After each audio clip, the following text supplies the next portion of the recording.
పెయిన్ని కూడా నాన్ సర్జికల్గా ఈజీగా మేనేజ్ చేసి చూపించవచ్చు అని చెప్పి మనకి ప్రూవ్ చేస్తున్నారు ఎపియాన్ పెయిన్ మేనేజ్మెంట్ సెంటర్. నాతో ఉన్నారు ఇంటర్వ్యూలో సుధీర్ ధారా గారు. సార్ నమస్తే. నమస్తే అండి. Sir, especially women, middle aged women ఇంకా చెప్పాలంటే వాళ్ళు ఎక్కువ కంప్లైంట్ చేస్తూ ఉంటారు ఈ హిప్ పెయిన్ అని.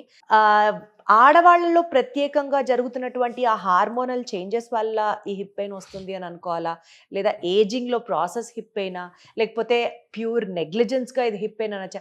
Especially if you have to talk about ladies complaining about this hip pain, probable reasons ఏమో ఉంటాయి సార్? సో లేడీస్లో జనరల్గా డెలివరీస్ అయిపోయినాక, ఫ్యామిలీ అయిపోయిన తర్వాత, పిల్లలు పుట్టిన తర్వాత ఒక హిప్ జాయింట్ నుంచి వచ్చే పెయిన్, అది కొంచెం దాని కారణాలు చాలా ఉంటాయి. ఒకటి, హిప్ అరగొచ్చు. హిప్ 35-40 ఇయర్స్లో అరగదు. హిప్ అరగాలి అంటే, హిప్ జాయింట్ అరగాలి, హిప్లో కార్టిలేజ్ కానీ లిగమెంట్స్ కానీ డీరేంజ్ అయ్యి అక్కడి నుంచి పెయిన్ రావాలంటే అట్లీస్ట్ 55-60. దాంట్లో కూడా మోకాలు అరగడం ఉన్న ఆ పర్సంటేజ్తో కంపేర్ చేస్తే హిప్ అరగడం చాలా తక్కువ. కానీ మీరు అన్నట్టు ఈ డెలివరీస్ అయిన తర్వాత హోమ్ మేకర్స్ ఉంటారు కదా, ఎవరైతే హౌస్ వైఫ్స్ ఉంటారో, వాళ్ళు ఎక్కువ పని చేయడం వల్ల జనరల్గా స్పైన్ పెయినే హిప్ పెయిన్ లాగా అనిపిస్తుంది. అంటే ఇప్పుడు ఈ వెనకాల ఎస్ఐ జాయింట్ అని ఉంటుంది ఒకటి. ఆ ఎస్ఐ జాయింట్ జనరల్గా డెలివరీస్ అయిన తర్వాత ఆ ఎస్ఐ జాయింట్ డీజనరేట్ అవుతుంది. ఆ ఎస్ఐ జాయింట్ డీజనరేట్ అయినప్పుడు కూడా హిప్ పెయిన్ లా అనిపిస్తుంది.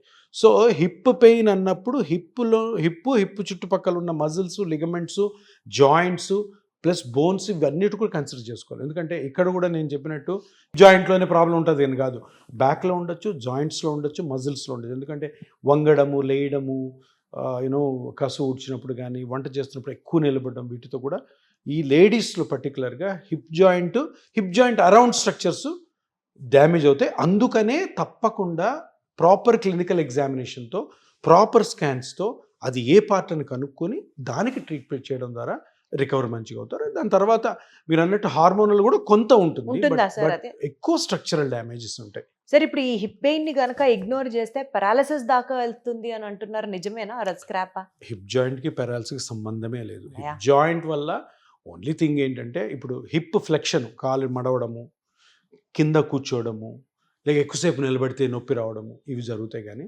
పారాలిసిస్ ఎప్పుడు కూడాను న్యూరలాజికల్ కానీ, లేకపోతే స్పైన్లో ప్రాబ్లం ఉంటాయి. బ్రెయిన్లో ప్రాబ్లం ఉన్నా, స్పైన్లో ఏదైనా నర్వ్స్ బాగా డ్యామేజ్ అయితే అప్పుడు పారాలిసిస్ వస్తాయి. కానీ హిప్ జాయింట్కి పారాలిసిస్కి సంబంధమే లేదు. సార్, ఇప్పుడు మీరు ఇప్పటిదాకా మీ కెరియర్లో హిప్ పేషెంట్స్, హిప్ జాయింట్ పెయిన్తో వచ్చిన వాళ్ళు, బాధపడిన వాళ్ళకి సర్జరీ చేయకుండా పిఆర్పి చేసిన success story, life changing story ఏదైనా ఉందా సార్? ఏదైనా ఎక్స్పీరియన్స్ ఉందా సార్? నా దగ్గర నేను ఐ థింక్ వెరీ అంటే చాలా పెక్యులర్ కేసెస్ ఏంటంటే, 1-2-3 ఉన్నాయి. 2 days తర్వాత పెళ్ళి, అంత చిన్న 29 years. చాలామంది నాకు ఎక్కువ మంది కోవిడ్ తర్వాత హెడ్ జాయింట్ ప్రాబ్లం వచ్చిన వాళ్ళు దగ్గర 350 మెంబర్స్ ఉన్నారు కదా, వాళ్ళలో 300 మెంబర్స్ 25 to 35 ఈ 2 days లో పెళ్లి పెట్టుకున్నారు. అయ్యో, ఎంగేజ్మెంట్ చేసుకున్నాడు ఎప్పుడో నెల ముందు, ఆ నొప్పి రాలే, సడన్గా పెయిన్ వచ్చింది, నడవలేకపోతున్నాడు. ఇప్పుడు సిచ్యుయేషన్ ఎట్లుంటుంది?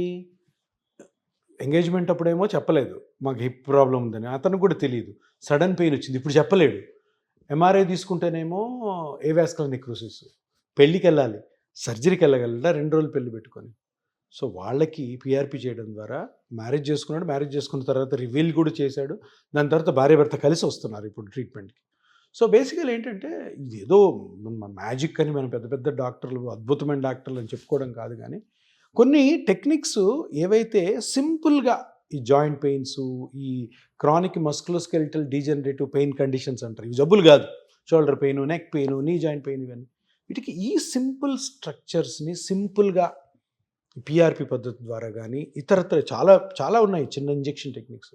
వీటి గురించి పబ్లిక్కి అవేర్నెస్ రావాలి. ఇప్పుడు అందరూ ఏమనుకుంటారంటే, ఈ హిప్ జాయింట్ పెయిన్ కానీ, నీ జాయింట్ పెయిన్ కానీ ఫైనల్గా నేనేంటి ఆపరేషన్కే పోవాలి. అది మారాలి. అది మారినప్పుడు ఏమవుద్దంటే, పబ్లిక్ ఒక మంచి పాత్రలో నడుస్తారు, కాంప్లికేషన్స్ తగ్గుతాయి, అండ్ ఇంకొకటి అన్నెసరీ ఎక్స్పెండిచర్ ఉండదు. ఇంతకీ అతనికి ఏవాస్కులర్ నెక్రోసిస్ ఆ పేషెంట్కి తగ్గిందా సార్?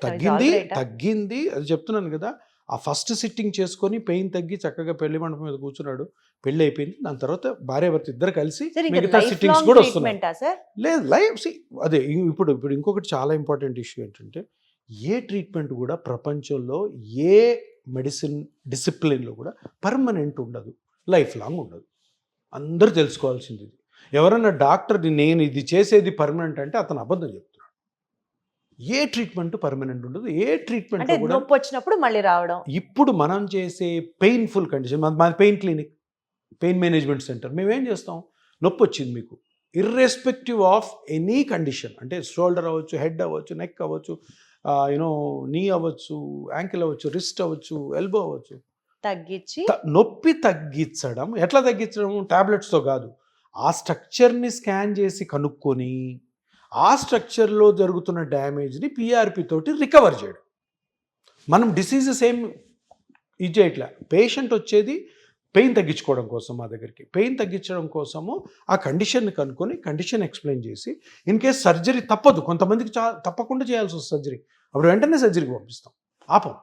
ఎక్కడెక్కడైతే సర్జరీ అవసరం లేదో, ఎక్కడైతే రీసెర్చ్ ప్రకారం బుక్స్ ప్రకారం ఈ కేసుకి సర్జరీ లేదో, వాటిని పెయిన్ తగ్గించడం కోసం మనము మన టెక్నిక్స్ అన్ని ఉపయోగిస్తాం, injection techniques. Got it sir. So 100% hip pain ఎవరితో అయినా బాధపడుతుంటే వాళ్ళకి ఒక రిలీఫ్ అయితే కనిపిస్తుంది త్రూ పిఆర్పి. 100%. అండ్ రిలీఫ్ కనిపిస్తుంది. రిలీఫ్ అనగానే ఏంటంటే, రిలీఫ్ అనగానే మళ్ళీ వచ్చేస్తుందేమని కాదు. ఏదైతే స్ట్రక్చర్ని మనము రీమోడల్, రీస్ట్రక్చర్, రీజనరేట్ చేసి మనము మళ్ళీ దాన్ని రికవర్ చేశామో, దాన్ని మంచిగా రీహాబిలిటేషన్ చేసుకుంటూ, ఎక్సర్సైజ్ చేసుకుంటూ, జాగ్రత్తలు పాటించి ఎంత వీలైతే అంతవరకు వేరే ట్రీట్మెంట్స్ అన్నిటిని తోసేయాలి తీసుకోకుండా. ఎందుకంటే ఇది సింపుల్, న్యాచురల్, తన ఓన్ టెక్నిక్ కాబట్టి సేఫ్ అండ్ తన ఓన్ బ్లడ్తో చేసుకునేది. Got it sir. Wonderful sir. Thank you so much. Thank you.